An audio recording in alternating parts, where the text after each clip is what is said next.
Joe, hi, how are we? Thank you for joining. Bintu, Agni, thank you for joining. Joe asking me, how am I? I'm good. I'm good. Trying to keep up with the ever evolving and changing situation here in California, where we've gone into another kind of, not a lockdown, but we were slowly reopening, and now we're kind of slowly closing up a little bit. But trying to stay optimistic, looking forward to the 4th of July, no big plans, but grateful to be a citizen of the United States of America, grateful that I can wake up in a free country, and so looking forward to celebrating our country. I know it needs work. I know it needs reforming. I know it needs to change. And I look at that we're all in need of change. We're all in need of awakening. We're all works in progress. So that's how I'm feeling going into this 4th of July. But I'm super excited that today we're going to be talking with two people that I really like and that I'm really respect and I've really enjoyed. Allison Holker and her husband, Stephen Boss, otherwise known as Twitch. I've been following them. I thought I discovered them all on my own, just dancing. And then I told my kids and they were like, duh, everybody knows who they are. And I was like, oh, wow, really? I thought I discovered them all by myself because their videos brought me so much joy. I'm not someone who can dance well, but I am an admirer of those who do really dance well. And I had followed them over time and just thought that loved their family, loved what they were putting out into the world. And then in the last couple of weeks, I've really become interested in what they're putting out into the world. They've shifted a little bit off of their dancing and trying to use their platform to talk about Black Lives Matter, to talk about white privilege, to talk about the humanity in both of them and their family. So I thought that they'd be a really great couple to talk with before we head out to the 4th of July. We both kind of posted about on Loving Day. They gave tribute to that to enable them to get married. So there's a lot that I wanted to talk to them about, but mainly I think about how they're using their platform to inform, to inspire, to bring joy, and to move the conversation forward. And these platforms are just that. They're channels, they're platforms, and we can all use them to bring people together, to promote dialogue, to promote conversation, to inspire others. And that's what we certainly try to do here. And so I'm really excited when I get people to join in and who want to have those kinds of conversations. So Allison is going to join from her account. Oh, she's already there. My goodness. I was going on a minute early, but she is on time. Must be the dancer in her. Got to show up and connect. Hi. Hey. Hi, how are you? I'm great. How are you both? We're doing, you know, as good as anyone could be doing at this time right now. But we are excited that you invited us to talk with you and, have a conversation. Well, I'm so excited. I was just explaining on here that I thought I had discovered you all by myself a couple of months ago, maybe it's a year ago now. And I had gone to my children and said, oh, I just found this couple. They're so cool. They're like, Mommy, everybody knows about them. So I was like, oh, okay. Yeah, well, we're glad you found us regardless. Yes, I found you and I watch you. I don't dance with you. I know you kind of ask people to join in with you, which when I get kind of maybe a little bit braver, I'm going to do that. But I can join in the conversations that you've been having, which I've been so excited about as of late. And so that's really what I thought we could talk about. I really admire the way you've initiated a conversation on your platform, first about privilege. So let's talk about that very famous now viral video that you both did, and your experiences in our world were so vastly different due to the color of your skin. Were you surprised by the reaction you got? I think I have to give a little bit of background to that video. So we're active on TikTok. We love TikTok. And I saw someone else actually use and make this sound, right? And when I saw this person do this video, it moved me so much because I thought it was such a great expression and understanding of the differences that we experience in life. You know, through showing the extremes, but also showing that there's a base, that it starts out with really small actions. And I thought it was really profound the way that this person was able to show the different levels of privilege. And I personally, firsthand, being white, growing up in a very different place than where Stephen grew up, I thought it was something that we needed to do to show that this is a real thing, because I firsthand have seen it, you know, and we didn't know. I never went about it thinking that this is going to be a game changer and this is going to go viral. I just thought it was a very big message that we at least wanted our followers to see and hear, that I myself have seen the difference being here, you know. So, you know, being that I am white, sometimes I think we have to sit back and just listen. Right. You know, because these stories that people are trying to tell us are very real.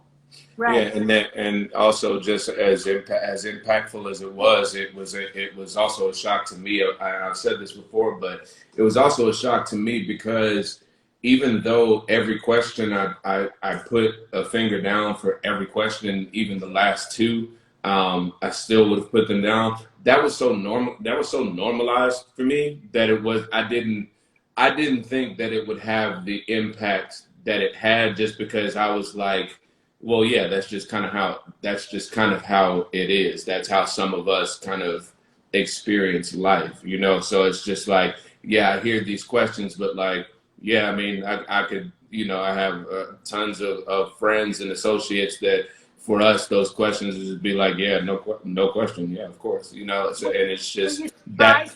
When you say that you were surprised in a way that people were surprised, what did that tell you? Did it tell you that, wow, people have no clue what someone like me goes through?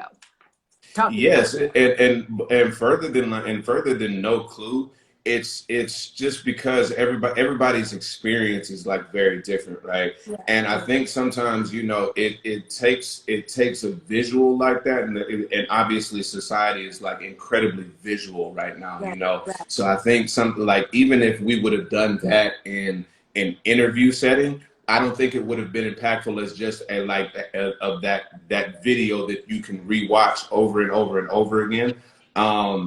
And it's just that it just really painted a picture of a lot of people's experience and lack of experience, right? Because no matter where you are, it can kind of feel like a bubble. And I was born and raised in the South, right, in Montgomery, Alabama, born in 1982, you know, and I was there until 20, right? So in that time, like in that bubble that I created as my world, right, there were just certain things that I thought were a little more normalized, and just that everybody knew. So yeah, you know, it's not even a situation that people didn't have a clue. They just really, you know, just wasn't there. It just wasn't their experience, you know. That's why I think it's so powerful. And Allison, I saw kind of, I don't know if it was a day or two afterwards, you came on and started talking to people who follow you guys. Look at, you know, I know some of you have said you love to watch us dance, but you don't want us to be political. And you need to accept the whole of us. Mm-hmm. And you need to accept us because we're human beings. And I think a lot of people have experienced people responding like, oh, now you're political, I'm unfollowing. Right. And I myself have gotten that a lot. And I think I like that you were saying, go ahead and unfollow. But I think I'd like to ask you, did that surprise you that people really just wanted you to dance? No, if I'm honest, I feel like I knew innately that that was going to be the response.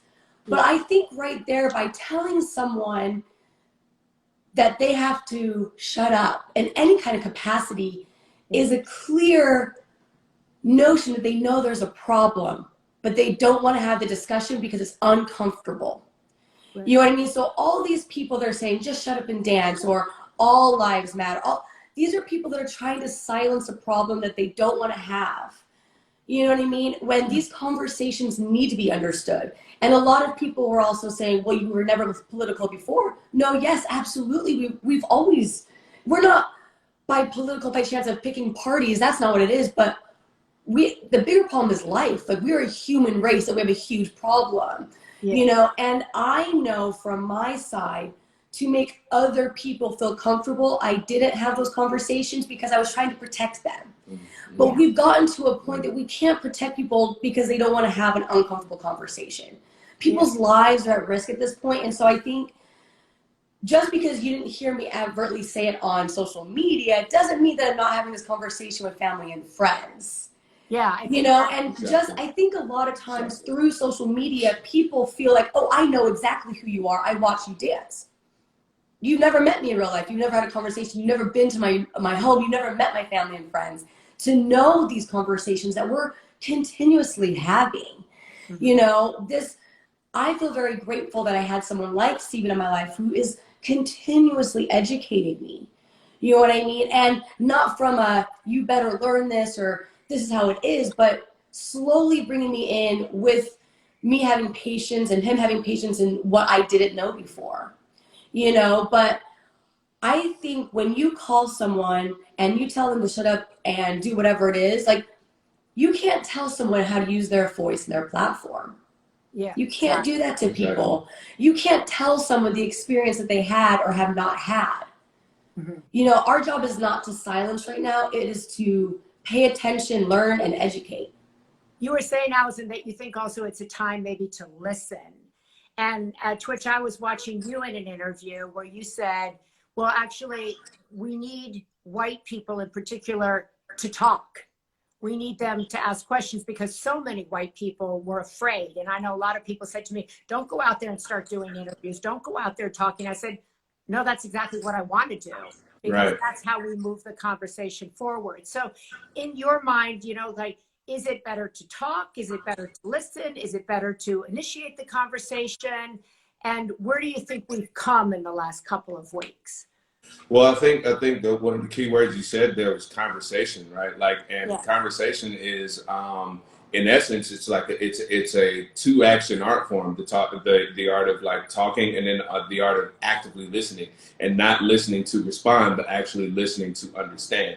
Because sometimes you can listen and understand something, and it doesn't necessarily need a response. It's just something that you just like sometimes need to take away and think about on your own, and then maybe it comes up in conversation later, or maybe you just have an understanding of it and then you keep it moving. But I think what happens is you know, especially within these last couple of weeks, a lot of people, and I'm sure just like they were telling you to avoid the conversation, like, like not even the confrontation, but the conversation itself, because it's such a slippery slope into confrontation. But the thing is that when we're up against a system that we are trying to dismantle, whether it be racism, whether it be sexism, classism, like we are inherently, if we're going against a system that like we don't understand, we're going to slip up and say something wrong. We're going to have the best intentions, but we might say something that's a little off and might trigger a whole side, right? But because you're, to me, at least to me, because you're operating from a place of love and wanting to understand, that's going to be part of the process. So then you get those mistakes up, and people actually see that you are trying, because you made a mistake, then you own up to it and you say, you know what, my bad, y'all. Moving forward, I'll do this, and then I'm going to keep it moving. It's not avoiding the conversation at all costs, because then that to me seems worse than getting out there and talking about how you feel, being checked on it if you need to, then coming back with corrected behavior. That's way better than avoiding the conversation at all costs, because it's, to me, the conversation is unavoidable at this point in time, you know? So, and I don't know if you felt the same way when people were telling you not to go out. You're just like, I don't know how I can. Right. I mean, it just seemed to me to be the natural thing. And it's a conversation I had been having really in many ways my whole life, or a lot of it. And I just looked at it as like, oh, this is a different turn to it. But Allison, I wanted to ask you, because Twitch was saying that like when you guys did the video, he was surprised that people were surprised that he had, you know, every finger went down. What was the reaction you got? Were people like, oh my God, I'm like you. And I was surprised that he did that, or I like, ooh, I felt embarrassed, or what? I really believe that he was the perfect example to do this, because if you know him, and if he's like this gentle giant, right? Like he's got this calm demeanor, but he's powerful and he's strong, but he also is the kindest, most loving, sincere person you'll ever meet. And I don't mean that because he's my husband. Like, that's people that know him know, right? Like, what you see on TV is exactly who he is in real life. And he just leads from love, he leads from kindness. So to imagine someone avoiding him on the street just because of his color of his skin, I think that was like, oh wow, have I done that? Yeah. Have I done that to someone without giving them a chance? Because imagine you don't want to avoid him. You want to meet this guy. You want to love this guy. You want to be like friends with him, right? So now I feel like there was a chance for people to like think like, have I ever done that? Even if on accident. Like, there's so much of this is just taught to us over time and time and time that we might not even realize that we're doing it sometimes. Yeah. That I think that was a big eye opener to someone to be like, have I done that to someone that might be the nicest human? That person could be my friend. Mm-hmm. Well, I saw you the other day also talking to Joe Biden. And I thought to myself, like, wow, this is kind of you're doing a lot of different stuff. I mean, you're doing this, you're having this conversation with your audience saying, you know, go ahead and unfollow me if you can't accept all of me. And then you're talking to the presumptive Democratic nominee for president of the United States. Why did you want to talk to him? And what did you take away from that conversation? So I'm not gonna lie, it was when I was given this opportunity, I was like, you know, I don't want to ruffle feathers. That's not what I'm here to do. But I was like, as a parent, I have always wanted to have these conversations. Instead of being someone that's like, be this or do that, blah, blah, blah. I had the opportunity to ask questions to gain a little bit of knowledge. So this is an opportunity that there was no way I was going to pass up on, because I know for myself that I want to deliver to the best of my knowledge, right, how I feel, right? And I want to be heard just like anyone else, right? Yeah. So if this isn't about being, I'm not trying to also be in politics, dive in of like, I know the answers. I'm going in there as a mother, help me to understand what's going on right now. What can we do? Because we're all at a loss right now. And I had the opportunity to do that. And I will say, he was so kind. And he listened to me. There was actually so much more in the interview that even happened. Do you know what I mean? Yeah. It was even longer than we even showed. He listened to like actual questions I had for my family and delivered responses and was there to just do the best to help me out.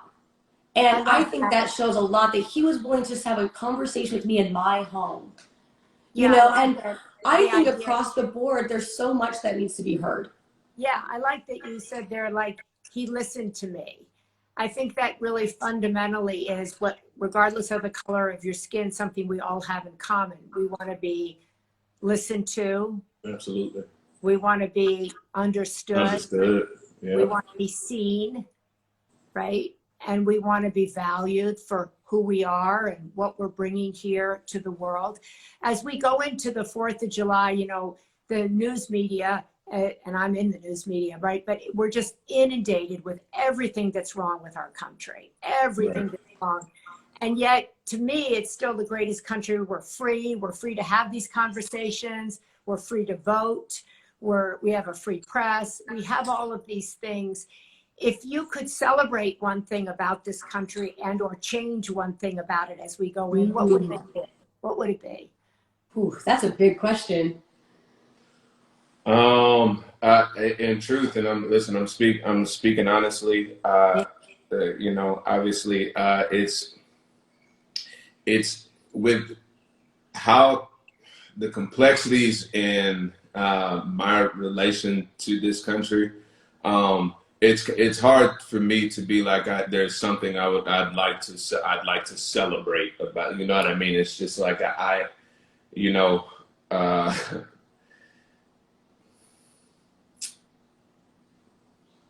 You know, if there's, you know, obviously if there's something that could change, it would be that, you know, that this country's entire history does not have racism interwoven in the entire way through it, from the moment that that, you know, Columbus and the first people that founded this land, you know, and wiped out indigenous peoples from this entire place. It's hard. So I'm not gonna lie, it's hard. You know, obviously I would change that. You know, I celebrate contributions that we as Black people have made to this country, and namely something that is still not only providing entertainment, but also can be used as a political stance and political power, and even just a voice to be heard from the voiceless, and that is the art form of hip hop. And that came from Black people, Latino people. You know what I'm saying? So that's something that I can celebrate, but I wouldn't say that that's because that's this country's like that. You know, that's made from Black people, from people of color. You know what I mean? So I don't know, Maria. I don't know if that's necessarily the right answer to that question, because I don't know if I can answer that question, to be quite honest. And the way that I feel right now, you know. Right now. So do you feel different right now going into this 4th of July? Do you feel different about your country? Do you feel hopeful about us as Americans? No. You don't? Mm-mm. I feel it feels just, honestly, this 4th of July feels it feels a bit heavier because there's more attention on it. Whereas, you know, last 4th of July, like if you think a year ago, before we had nation and worldwide attention on everything that's going on, right? Everybody's kind of looking at the 4th of July a little different. Maybe not everybody, but a lot of people are looking at the 4th of July a little differently. That's what I'm asking. Yeah. Right. So for me, it's like I still have the same outlook on it. It's still conflicted. You know, it has been a day in the past, at least for me, for obviously everybody to get together and have barbecue and this and that. But what we're celebrating is a little it kind of cancels out to be celebrating independence, but not yet for us though. Like, it's Independence Day, but not. Yeah. You know what I mean? So it's just like, so I still look at it as the same, and hopeful for what we find in the 4th of July, and what I don't know about that. I don't know. I think it's still a very for lack of better phrase, it's a hot topic, you know, because I'm also not disrespecting those that have served this country and served our flag. My grandfather, my uncle, my brother, they have all been in the military. They have all served this country. But you see the complexity and the conflict. Yeah, it's a paradox, right? It's a paradox. You're holding. I think that's beautiful. You're holding the paradox, like, it's a day of celebration of freedom, but I don't really feel that way. Right. I want to be hopeful, but you know, a lot hasn't changed, or a lot would have to change for me to be hopeful. Right. And I often talk to my kids about trying to hold these paradoxes of kind and a big guy, right? A big, strong guy who's kind. A country that where people don't feel free, but it offers the promise of that. And so, but it's not there. So do you feel the same way, Allison, as you go into this? So people kind of, where do you find yourself going into this 4th of July? Going into this 4th of July, I feel like what I am grateful for right now is that these conversations are the hot topic. Yeah. But what I need to have happen is it not just when something else happens, it goes away now. Yeah. You know what I'm saying? Because like history shows, these conversations have all been had before, and then people were given the idea that there was going to be change, and so then we relied on those people to take action, and then now go 30, 40 years, we're actually just having to do the same thing again. So where I am hopeful and I'm grateful that these conversations are happening, I'm sitting back saying, which is exactly why I'm having conversations directly with someone like Biden, is we can't sit back anymore and expect them to make the change without us. Right. We have to keep moving forward. Huh? Don't you feel it's different? I mean, don't you feel, Twitch, that it's different, that more people who might not have been involved before are involved? That yes, I do believe this. Yeah. When you look at Black Lives Matter and when you look at the people marching, it is no longer just people of color marching. Yeah. And all the people of color are starting to unify, and white people are starting to unify with them, side by side, hand in hand. And it seems like there's a lot more action being had. We need way more, obviously, but I feel like there actually is action being taken right now, especially with social media. There's a lot more tools for us to see what's actually going on, because we don't have to just rely on politicians or the news to inform us. We could be looking to our friends and family to inform us of what they actually are seeing on the forefront. So I believe through the tool of social media, Instagram, TikTok, Facebook, we actually have the tools now to see what's happening through our own eyes. And I think as long as it continues to be looked at and regarded as a human problem and not just a Black problem, you know what I'm talking about? That the entire world looks at it as we're having a problem with humanity. Then it's not made into a novelty, right? It's not made into this like this subcategory of a problem. It's actually this actually affects all of us, everyone. You know what I mean? And I think that is a huge difference right now, that with people being involved, because it is being looked at as a human problem. Not you don't have to be Black, you don't have to have Black friends to be like, yo, there's something wrong here, right? You know what I mean? And I think that's incredibly important. A couple weeks ago, I talked to Lisa Leslie, who I've known and who's a real inspiration to me, about this letter she wrote called Dear America. And she put it so beautifully, where she was like, if we're all one family and you saw someone in your family being abused, being singled out, being treated unfairly, you would rise up.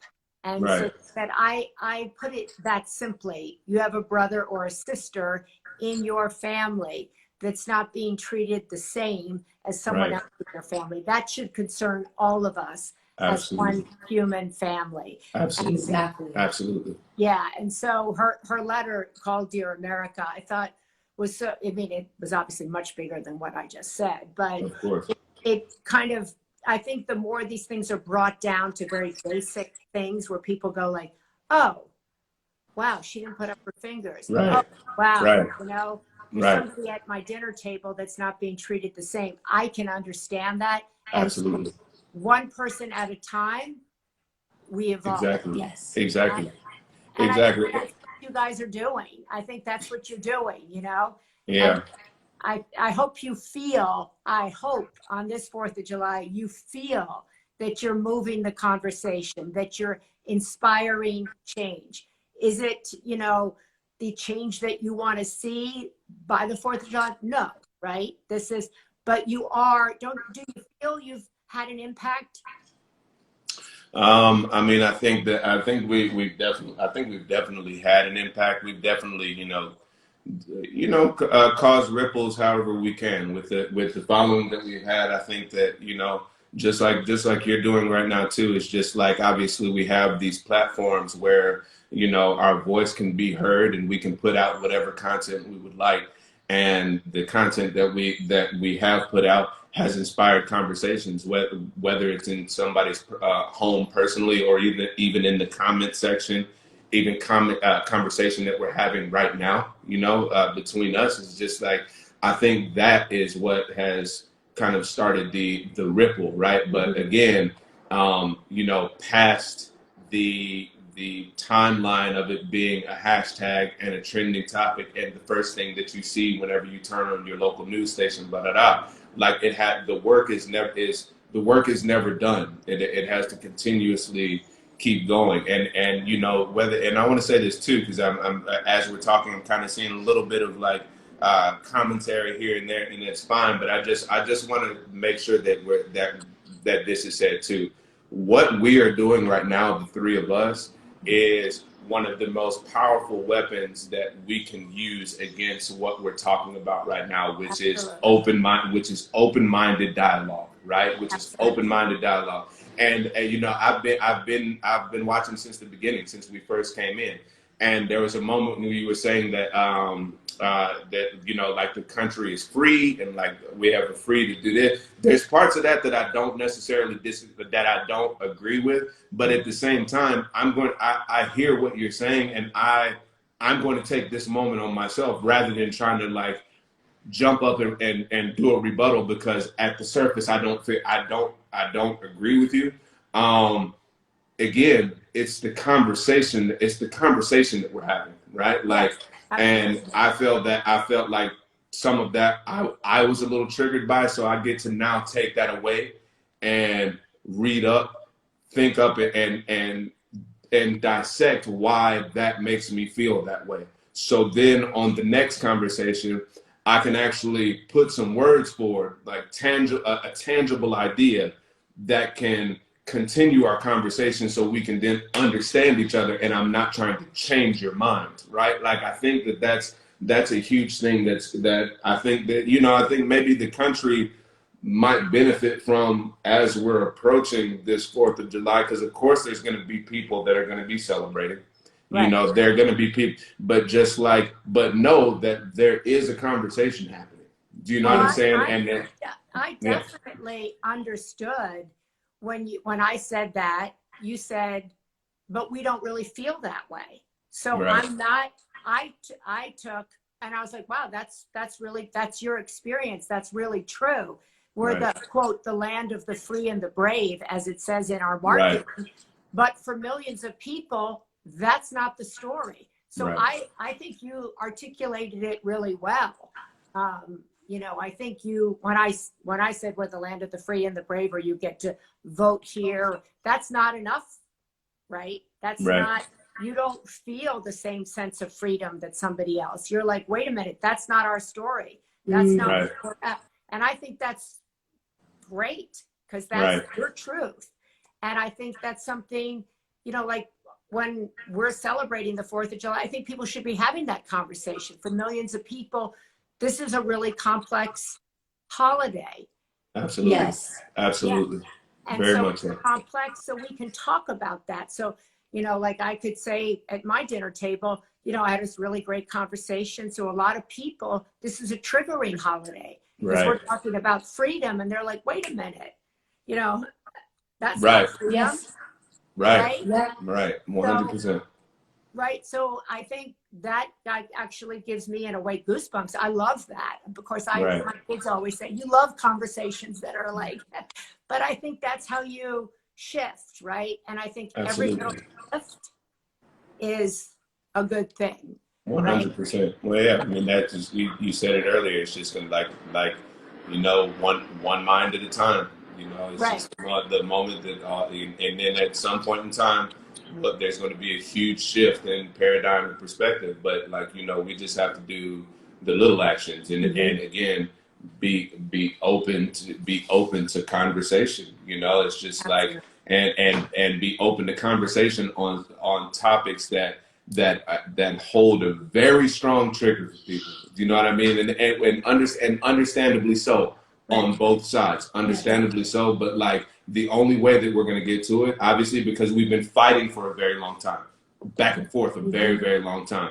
The thing that really cuts through, again, is, and I sound like a broken record, it's the conversation. Because not until we can have dialogues to where we can do our best to lay our emotions down, can we actually reach an understanding with each other. And understanding doesn't even necessarily mean I agree with you. It's I understand. And then there's our son right there. Because we have to make the world a better place for this guy and his siblings. That's why we're all here. That's why we're here. And I think people have just said thank you for this conversation. Thank you for listening. And I think I'm happy to have it anytime. Right. Continue it, because I think what you're saying, you know, we're fighting. I think the goal here is that we're listening. We all want the same things, right? I want to be with you 10 years from now where you're like, 4th of July, I feel good. Yeah. Right? I feel like we made progress. And I want to be like, wow, remember 10 years ago when we were talking, what that was like? And it might take, you know, as I always try to say to my kids, persistence, persistence, persistence, right? People fought for healthcare for 50, 60 years. people fought for women's rights. We're still fighting, right? Right. So I mean, these things go on for generations, but we're all here to make it better. As I say to my kids, what I'm doing hopefully will make it better for your generation, and then you'll pick up the baton and you'll share it, and then you'll continue on with it, right? Exactly. And really, we want to say thank you to what you're doing. Yeah. You know what I mean? Having these conversations is the first step, and allowing people to hear and listen in, because that can be scary for someone, because you're going to get so much dialogue in the comments, and some people might not agree, but that is the whole point right here. That's the best conversation I've ever heard on IG Live. So there you go. Awesome. Awesome. Yeah. That's Well, great. we can keep it going anytime. And if you want to pick up the trigger, if you want to pick up any part of it, let's do that. Because I think, you know, on the Sunday paper, this is my weekly newsletter, we're going to put this in there. And I always say that, you know, my goal is to inspire hearts and minds and to move humanity forward one person at a time. And that usually happens through a, Yep. Yeah. Yep. it's that small. Exactly. Right? Exactly. 100%. So I'll be having a different conversation on July 4th because of this conversation. Absolutely. So I thank you both, all three of you. Thank you, mariashriver. I said thank you. Thank you. Thank you so much. And I hope you have a really great day. Much. I appreciate it, and have the kind of holiday you want to have. Hey, thank everybody for watching too, man. Thank y'all and thank you so much for having us on, Maria. Appreciate it. Thank you. Absolutely. Bye-bye. Bye. Bye-bye. So there we are. Well, they were great as always. I think it's such an important thing to be able to have conversations across generations, across race, across gender. That's how we all move forward. That's what moves humanity forward. One person at a time, having conversations, being open, being courageous enough to say, like he said, you know, that conversation triggers me, or I don't like when you say that. Or I always say to my kids, communication, communication, communication. Be able to communicate at work, be able to communicate at home, be able to communicate if you're in an intimate relationship, be able to communicate if you're in a political conversation. So one love, I agree. I really wish everyone was open to having these kinds of conversations too. I agree with you. And, but we can have them here, and you can have them at home, and then we can pass them on or pass them forward. So Twitch was so honest. Yes, he was. He really was honest. And I love that. Those are my favorite types of conversations. My kids sometimes say like, "Ooh, mommy, these conversations are uncomfortable." I'm like, no, because they're deep and they're meaningful and they're honest and they're life shifting and heart opening. So thank you to both of them. Happy July 4th to all of you. May God bless you. May you celebrate this holiday however you feel. And if you don't feel like celebrating it, I get that too. Thanks so much for joining us today. God bless. Bye.